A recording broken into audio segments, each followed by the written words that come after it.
무형교회에서 유형교회로 오늘의 묵상입니다. 오늘은 고린도전서 1장 1절에서 9절까지 말씀을 묵상하겠습니다. 성경 말씀을 듣겠습니다.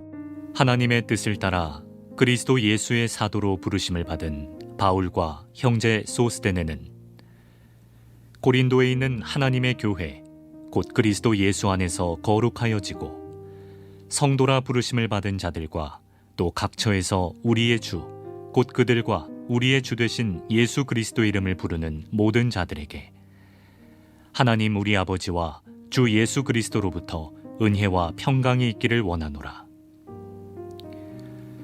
그리스도 예수 안에서 너희에게 주신 하나님의 은혜로 말미암아 내가 너희를 위하여 항상 하나님께 감사하노니 이는 너희가 그 안에서 모든 일 곧 모든 언변과 모든 지식에 풍족함으로 그리스도의 증거가 너희 중에 견고하게 되어 너희가 모든 은사에 부족함이 없이 우리 주 예수 그리스도의 나타나심을 기다림이라.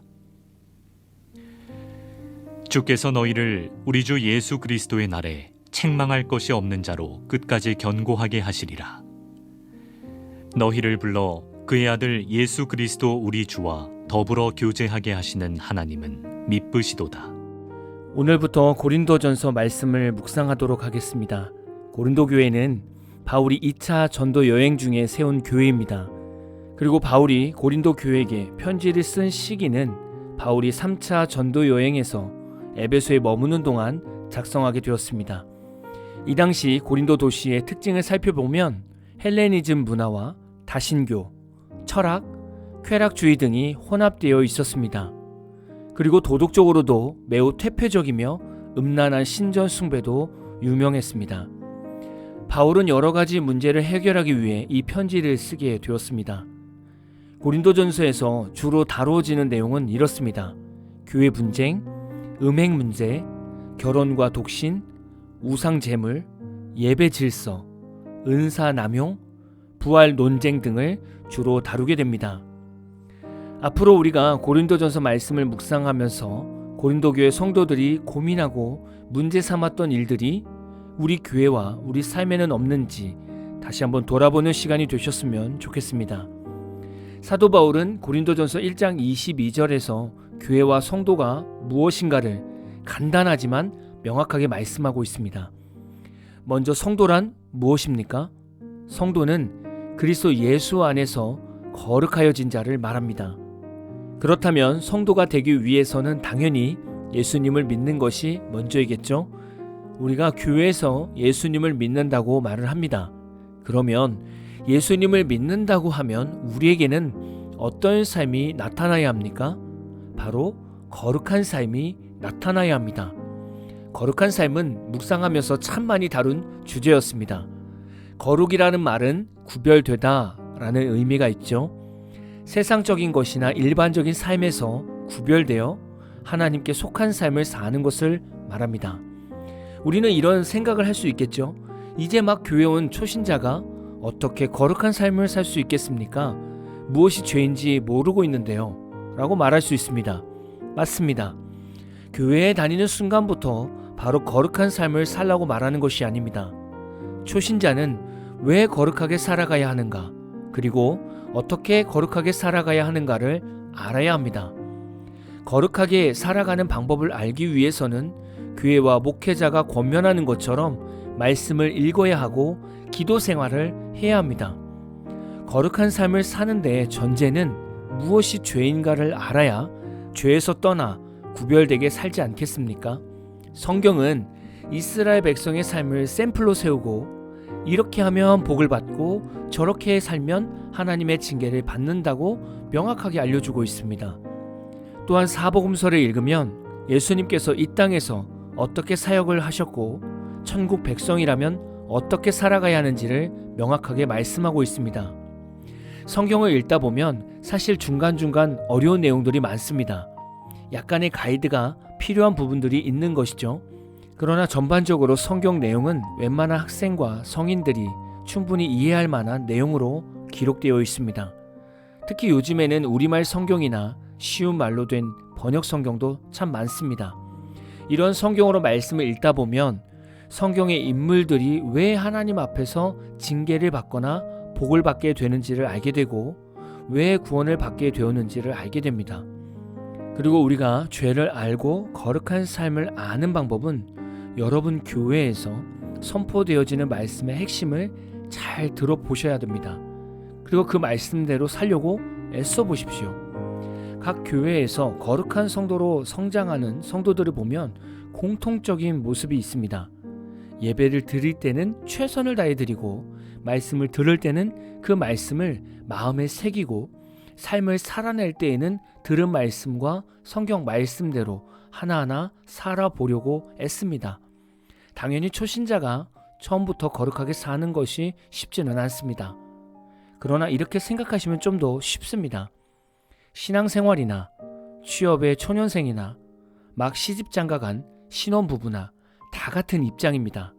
모든 것이 새롭고 아무것도 모르는 상황입니다. 취업의 초년생이 처음 회사에 들어갈 때 무엇을 해야 합니까? 막 입사한 취업 초년생은 회사 매뉴얼을 숙지해야 되고 회사에서 주어진 일에 대해 철저히 알아보고 익숙해질 때까지 노력해야 합니다. 그리고 이제 막 시집장가간 신혼부부는 남편과 아내로 그리고 앞으로 아빠와 엄마가 될 사람으로 잘 준비해야 합니다. 먼저는 부부가 서로 다르다는 것을 인정하고 맞출 수 있는 부분들을 최대한 서로 맞춰 나가야 합니다. 그리고 부부가 먼저 성숙한 어른이 되려고 노력해야 됩니다. 그래야 아이가 태어났을 때 든든한 부모가 될 수 있습니다. 처음 자녀를 임신한 부부는 태교에 관한 책도 사고 자녀 교육에 대한 세미나도 찾아서 듣기도 합니다. 취업의 초년생이나 신혼부부들이 이렇게 하는 이유는 자신의 삶에서 처음 접해보는 인생이기 때문입니다. 신앙생활도 마찬가지입니다. 간혹 교회 오는 성도들이 놓치는 부분들이 있습니다. 사회생활에서 처음 접한 부분에 있어서는 참 열심히 준비하고 최선을 다하려고 하는데 교회에서 신앙생활 부분은 아무것도 노력을 하지 않으려고 합니다. 그저 교회와 목회자들이 하나하나 챙겨주기를 바라는 성도들이 있습니다. 그리고 예수님을 알기 위해서 전혀 노력하지도 않고 애쓰지도 않습니다. 성도는 취업의 초년생보다 막 결혼한 신혼부부보다 신앙생활을 시작하는 데 있어서 마음가짐이 달라야 합니다. 더 간절하고 더 열심을 다해 하나님을 알기를 애써야 합니다. 왜냐하면 그리스도 예수 안에 참된 인생이 있기 때문입니다. 우리가 거룩해지면 직장생활도 부부생활도 가정생활도 점점 성숙한 삶으로 변해갑니다. 여러분은 지금 어떤 성도로 교회를 다니십니까? 그냥 주일 예배만 드리고 한 주 동안 교회와 말씀과 기도를 잊고 살지는 않습니까? 오늘 여러분은 참된 성도로서 어떻게 살아가실지를 결단하며 하루를 맞이하시기를 진심으로 축복합니다. 오늘 마무리 찬양은 어노인팅의 성도의 노래입니다. 찬양 후에는 잔잔한 연주곡이 있습니다. 말씀을 생각하면서 기도하는 시간을 가져보십시오.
you